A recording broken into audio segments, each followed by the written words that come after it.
Pernah mendengar istilah sindrom Lambert-Eaton atau LEMS? Oke, kalau belum pernah, ya pantengin aja terus Ruslan Hasim Podcast.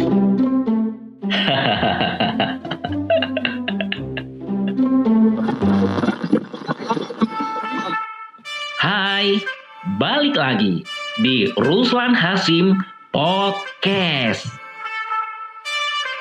Bareng aku, Alan. Obrolan seputar gaya hidup dan turunannya bakal aku hadirkan setiap hari untuk menambah hasanah pengetahuan kita semua. Jadi, simak terus Ruslan Hasim Podcast, baik di YouTube atau Kompasiana.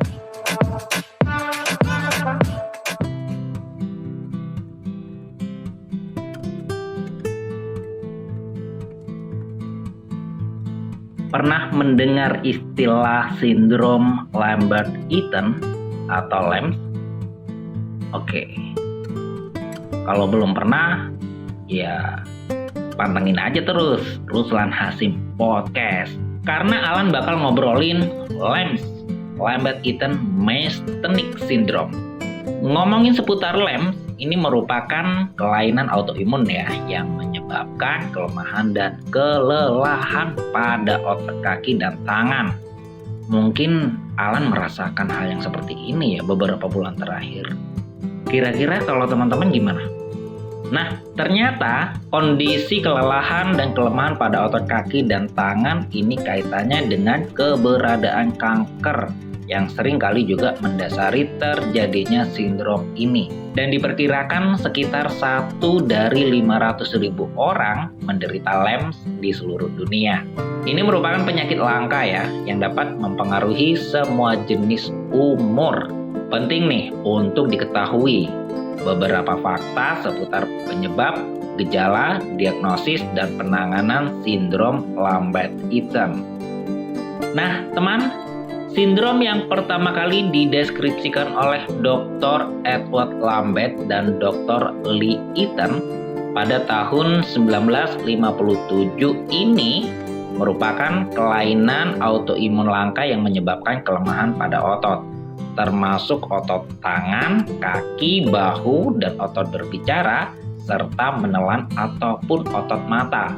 Nah, kelainan ini terjadi karena adanya miskomunikasi antara sel saraf dengan otot. Tidak seperti stroke ya, LEMS merupakan kelainan yang terjadi bertahap, memburuk seiring waktu. Menurut keterangan dari National Organization for Rare Disorder, LEMS dibagi menjadi 2 jenis, yaitu LEMS yang terkait dengan kanker paru-paru sel kecil dan LEMS yang tidak terkait dengan kanker.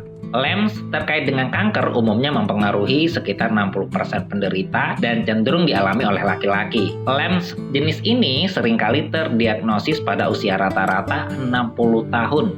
Artinya kalau Alan enggak ya. Sementara itu, LEMS tanpa kanker cenderung terjadi pada kelompok usia lebih muda, bahkan pada anak-anak. Namun pada kasus anak-anak jarang terjadi. Umumnya onset kejadian adalah pada pertengahan 30 tahunan. Seperti usia Alan sekarang. Ya, seperti yang disebutkan sebelumnya, LEMS merupakan kelainan autoimun ya, yang berarti sistem kekebalan tubuh yang seharusnya menyerang benda asing, penyebab penyakit, justru menyerang jaringan tubuh yang sehat. Pada kasus LEMS, sistem pertahanan tersebut menyerang protein yang disebut voltage gated calcium channel atau VGCCS di membran saraf motorik. Protein ini diperlukan tubuh untuk pelepasan asetilkolin, yaitu senyawa kimia yang memicu kontraksi otot. Nah, kontraksi otot inilah yang memungkinkan seseorang untuk melakukan aktivitas fisik seperti berjalan, berbicara, mengangkat bahu, dan lain sebagainya. Adanya serangan tersebut menyebabkan pelepasan asetilkolin berkurang sehingga menyebabkan kelemahan pada otot-otot yang sudah aku sebutkan tadi.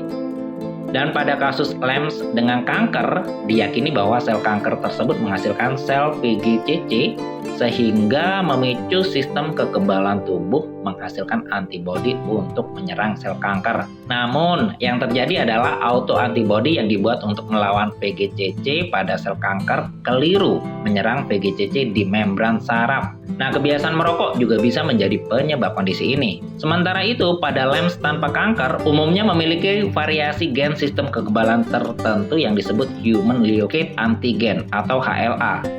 Gen ini meningkatkan resiko seseorang terhadap penyakit autoimun. Nah, kalau ngomongin gejala utama LEMS, ini seperti kelemahan otot dan kelelahan otot, terutama pada otot-otot kaki dan lengan. Onsetnya bertahap yang berlangsung selama beberapa minggu bahkan bulan.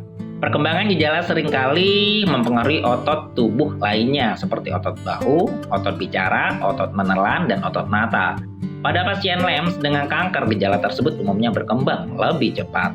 Tidak hanya itu ya teman, pasien LEMS juga sering menunjukkan gejala sebagai respon terhadap masalah saraf otonom, yaitu bagian saraf yang secara tidak sadar mengatur banyak fungsi tubuh, meliputi mulut kering, mata kering, sembelit, impotensi, dan penurunan jumlah keringat. Pasien LEMS juga seringkali mengalami penurunan berat badan yang signifikan. Juga ditemukan tidak memiliki refleks yang normal. Nah, refleks ini biasanya diperiksa oleh dokter dengan menepuk lutut. Secara singkat, LEMS digambarkan sebagai triad klinis dari kelemahan otot, gejala otonom, serta refleks tendon yang berkurang.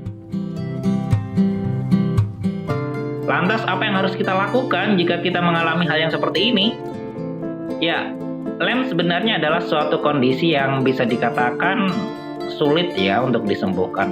Namun, perawatan tetap bisa dilakukan untuk menangani gejala-gejalanya.